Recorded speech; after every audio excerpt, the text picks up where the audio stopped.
Claudine Barreto may ibinunyag tungkol kay Miss Jacqueline Jose. Inamin ni Claudine Barreto na 3 buwan na ang nakalipas mula nang huli niyang makausap si Jacqueline Jose. Pumanaw si Jacqueline noong March 2, 2024.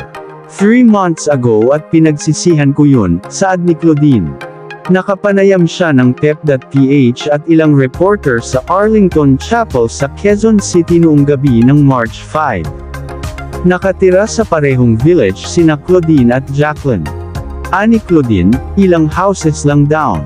Yes, naging busy, pero kahit na. Hindi excuse yun. Hindi pa rin daw siya makapaniwala ng una niyang malamang pumanaw si Jacqueline dahil sa tingin niya ay, wala siyang problema, very healthy siya.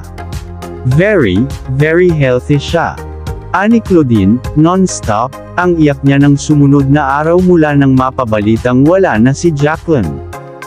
Present si Claudine noong kalalagak pa lang ng cremated remains ni Jacqueline sa Arlington Chapels pasado alas 12 ng March 5, at noon ding gabi ng March 5. Nagkasama ang dalawa at naging malapit sa isa't isa sa Mula sa Puso, ang primetime series ng ABS-CBN, na umere mula 1997 hanggang 1999.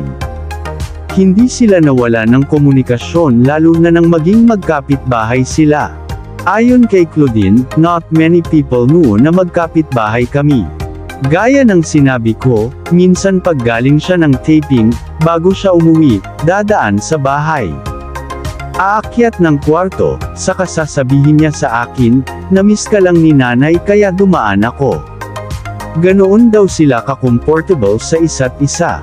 Si Jacqueline din daw ang naging sandalan ni Claudine sa oras ng problema. Kapag may problema ako, tatakbo naman ako sa bahay niya, especially nung nakabili ako ng trike, nabunggo ko pa yung kotse niya. Aakyat lang ako sa kwarto niya, papasok lang ako, then diretso na ako sa kwarto niya, tatabihan ko siya. Alam niyo naman na may pinagdadaanan talaga akong mga problema, and she's always been there.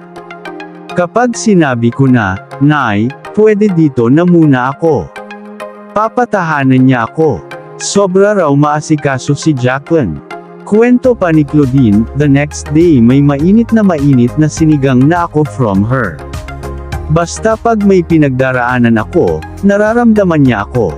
Hindi ko alam kung bakit di ko siya naramdaman. Yun lang yung regrets ko. Kilala rin na makulit at masayahing tao si Jacqueline, at nakita raw ni Claudine ang side na ito ng biteranang aktres. Pumupunta yan sa bahay, may dalang sariling cooler na may beer. Tapos sasabihin niya, anak, wala kang kasabay, dito magsuswimming ako, bahala ka. Pagdating dun, ilabas mo na ang buntot mo. Ano ba nanay? Pagbabalik tanaw ni Claudine.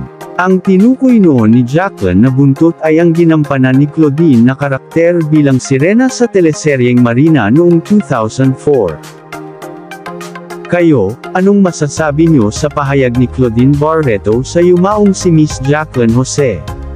Comment niyo lang sa ibaba at atin niyang pag-uusapan. Maraming salamat po at God bless.